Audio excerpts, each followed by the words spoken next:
আজকের দুপুরে মেনুতে ছিল তেলাপিয়া মাছের বারবিকিউ। আমি মাছটা ভালোভাবে ধুয়ে নিয়েছি। এখন মশলা দিয়ে ভালোভাবে মেখে নিব। ফার্স্টে আমি দিয়ে দিলাম রসুন বাটা দেওয়ার পরে এখন দিয়ে দিলাম হলুদের গুঁড়ো। ভালোভাবে মাছটাতে হলুদের গুঁড়ো মেখে নিয়েছি। এখন দিয়ে দিলাম মরিচের গুঁড়ো। মরিচ যার যার পছন্দ অনুযায়ী দিতে পারেন। যে ঝাল বেশি পছন্দ করেন তাহলে মরিচের গুঁড়ো একটু বেশি দিবেন। আমি মিডিয়াম আন্দাজে দিয়ে দিলাম। এখন দিয়ে দিলাম জিরা গুঁড়ো দিয়ে এপিঠ ওপিঠ ভালোভাবে মেখে নিয়েছি যাতে মাছের মধ্যে মশলা ভালোভাবে যায়। এখন আমি পরিমাণ মতো লবণ দিয়ে দিলাম।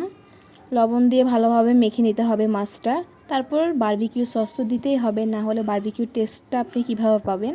সসটা ভালোভাবে মেখে নিয়েছি।